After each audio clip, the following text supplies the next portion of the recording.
para que possamos progredir, aumentar a nossa utilidade e darmos significado às nossas existências neste mundo para a glória de Deus. Nós precisamos cuidar do nosso jardim interior. Quando Deus criou o homem, colocou ele em um jardim. O jardim foi o primeiro lugar de habitação do homem. E o homem que foi colocado no jardim, ele tinha duas responsabilidades em relação àquele jardim. Ele deveria cultivar o jardim e proteger o jardim das ameaças que o rondavam. Só que o mesmo Deus que colocou o homem inicialmente dentro de um jardim, ele também colocou dentro desse homem um outro jardim que ele deveria cuidar, cultivar e que ele deveria também proteger contra os invasores, contra as ameaças que pudessem comprometer a harmonia daquele jardim, a saúde daquele jardim, a beleza daquele jardim, que é exatamente o nosso coração. O autor do livro, O Caminho da Transformação Espiritual, ele nos ajuda nesse assunto. Cuidar de nosso mundo espiritual e cultivá-lo são dois conceitos intimamente relacionados, tendo em vista que Deus se move e age em nosso coração. Quando cultivamos o coração, descobrimos as grandes bênçãos que Deus plantou ali. Feliz é aquele que aprende essa arte esquecida, negligenciada, nunca aprendida por alguns que se fecham, que se distraem demasiadamente e esquecem dessa prioridade insubstituível nas nossas agendas diárias, que é cuidar do nosso jardim interior, proteger o nosso jardim interior. Essas bênçãos podem realmente ser chamadas de tesouro de Deus. No entanto, estes não são apenas enfeites como aqueles com que costumamos decorar nossa casa. O espírito humano é algo vivo, precisa de cuidado, atenção, cultivo. Quando isso acontece, resultados mais sadios e agradáveis são produzidos, e as pessoas percebem, as pessoas com quem convivemos irão perceber a condição do nosso jardim interior, porque demonstramos a condição desse jardim quando interagimos com as pessoas, através das escolhas que nós fazemos, das motivações que impulsionam a nossa existência, os sonhos, os empreendimentos que realizamos. Tudo isso revela a condição do nosso jardim interior. Precisamos cuidar do nosso coração, porque ele carrega em si uma ambivalência. É corrupto, mas também é nossa fonte de vida. Como afirmou Jeremias, o coração é enganoso e incurável, mais que todas as coisas, quem pode conhecê-lo? O Senhor conhece. O Senhor sonda os corações. O Senhor nos enxerga por dentro. Esse verso revela algo que já sabemos.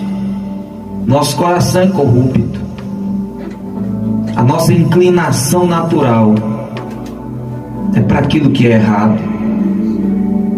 Mesmo carregando a imagem de Deus, a semelhança com Deus, mas devido à nossa natureza pecaminosa, o nosso coração é corrupto. O bem e o mal estão constantemente em tensão no nosso coração. Um impulso aponta para o céu, o outro para o inferno. Como disse Salomão, acima de tudo que se deve guardar, guarda o teu coração, porque dele procedem as fontes da vida. Este último verso traz luz ao coração. as circunstâncias que nós enfrentamos, as parcerias que nós estabelecemos, as escolhas que nós fazemos, todas as nossas experiências de vida, elas podem contribuir, muitas vezes, para intoxicar o nosso coração, para prejudicar e adoecer o nosso jardim interior. É por essa razão que, assim como um jardim literal precisa de cuidados e proteções constantes, também nosso jardim espiritual precisa de cuidado diário, precisa de proteção diária. E muita gente não faz isso. Às vezes as pessoas cuidam bem dos seus animais, cuidam bem de suas casas, cuidam bem dos seus negócios, mas são descuidadas em cuidar do seu jardim interior, relaxadas, negligentes. Quantas pessoas estão doentes na alma, o nível mais profundo do nosso ser, exatamente porque priorizaram o que era secundário e negligenciaram o que era prioridade. Porque é tão importante guardá-lo, porque as palavras que falamos vêm do coração, que por sinal também dita nossas ações. De fato, tanto palavras quanto atitudes são governadas pelo coração. Então, um coração enfermo, um santuário interior poluído, profanado, sujo, entulhado, vai reverberar em nossas atitudes, em nossas palavras, em nossas emoções. É por isso que existem pessoas que são atraentes no sentido espiritual e outras são repelentes. Inclusive tem gente que é profundamente religiosa, mas é repelente. Elas não atraem, mas elas afastam da órbita de Cristo aqueles que deveriam sentir vontade de conhecer o Salvador. Ser religioso, praticar rituais, ser ativista, participante de tudo que se faz em nossas igrejas, nada disso representa saúde interior. Nada disso é a demonstração de que o coração está bem, de que o jardim está bem cuidado. Existem muitas pessoas profundamente religiosas, mas interiormente tóxicas, doentes, enfermas, cheias de ressentimentos, cheias de malícia, cheias de egoísmo. E a palavra chama a nossa atenção para esses perigos que eclipsam a glória de Deus nas nossas vidas, que empalidecem o testemunho de Jesus na nossa vida. Como precisamos cuidar do nosso jardim interior. O próprio Senhor Jesus disse a palavra final sobre a importância do coração. Lucas 6,45, ele disse: o homem bom tira o bem do bom tesouro do seu coração, e o homem mau tira o mal do seu mau tesouro, pois a boca fala do que o coração tem em grande quantidade. Tendo esse verso como um guia, aprendemos como cultivar o jardim do coração.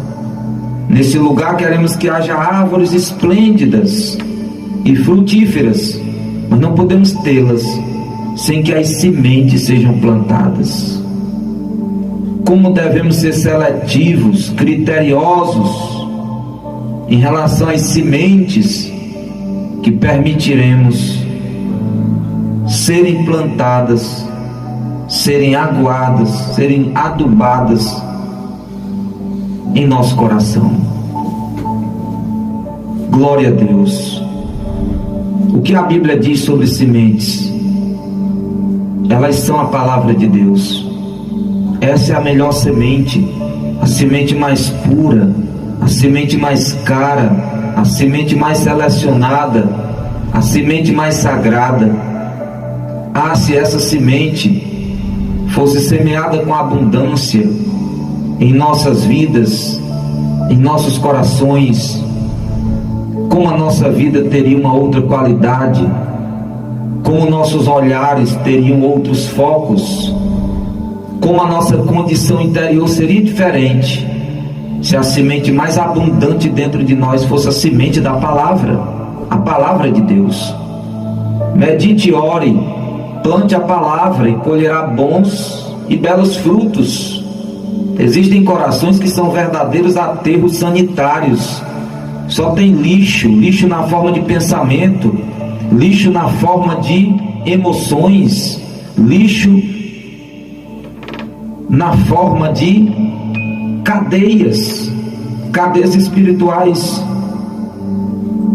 O fruto que deve ser produzido por cada um de nós é o fruto do Espírito. Veja o que Paulo diz na carta aos Gálatas 5:22. Olhe como esse fruto é diferente: amor, alegria, paz, paciência, benignidade, bondade, fidelidade, amabilidade e domínio próprio. Um jardim bem cuidado produzirá esse fruto. Para produzir esse fruto tão belo, precisamos ter o coração de um agricultor, cultivando nossa alma todos os dias. Um agricultor zeloso, um agricultor caprichoso, ele é seletivo na escolha de suas sementes, ele é cuidadoso na preparação do terreno e ele é cuidadoso para limpar quando precisa ser limpado. O que acontece se ervas daninhas crescerem no jardim do nosso coração? É difícil se livrar delas. São teimosas e persistentes, confundem e distorcem a palavra que está desabrochando para a vida. Por exemplo, quantas vezes a raiva de alguém é confundida com o zelo pela verdade ou pela palavra de Deus? Quantos cristãos hoje jogam pedras achando que estão sendo zelosos pela palavra de Deus ou que estão sendo profetas? Quantos outros distribuem flores e acham que estão sendo amorosos, quando na verdade estão sendo omissos, quando na verdade estão sendo irresponsáveis em tratar das almas, às vezes até em tratar da igreja, a menina dos olhos de Deus? É muito fácil ervas daninhas nascerem dentro de nós e nos confundirem, nos enganarem, que o nosso coração é corrupto. Prestemos atenção a essas orientações. Paulo nos alertou a respeito dessas pragas. As obras da carne são evidentes, a saber, a imoralidade. Carne aqui não é a substância que cobre o nosso esqueleto. Carne aqui é a nossa natureza, tem um sentido espiritual, nossa natureza pecaminosa. Veja as obras da carne: imoralidade. Tem pessoas que vivem escravas, são escravas da imoralidade, impureza, indecência, idolatria e feitiçaria, inimizades, rivalidades e ciúmes, ira, ambição egoísta, discórdias, partidarismo e inveja, bebedeiras, orgias e coisas semelhantes a essas, contra as quais vos previno, como já vos preveni antes. Os que as praticam não herdarão o reino de Deus, disse o apóstolo Paulo. Epístola aos Gálatas, capítulo 5, versículo 19 ao 21, tem em qualquer Bíblia palavras de Deus através de Paulo. E para finalizar, como reconhecer o que é uma erva daninha e o que não é? Como nos livramos delas? Arrependimento é a resposta. Vamos nos livrar dos pensamentos que são ervas daninhas e produzir o fruto do Espírito. O nosso jardim interior precisa ser cuidado, e a responsabilidade de cuidar desse jardim é nossa, no nível individual. Assim como Deus fez de Adão o habitante do primeiro jardim e o cultivador e protetor daquele jardim, o Deus que quer habitar em nosso jardim interior exige que cultivemos este jardim, que protejamos este jardim. Se fizermos isso, estaremos abrindo portas de legalidade para grandes operações de Deus nas nossas vidas. Guardemos a palavra de Deus no nosso coração para não pecar contra Ele. A melhor semente sempre deve ser a mais bem-vinda. Deus o abençoe.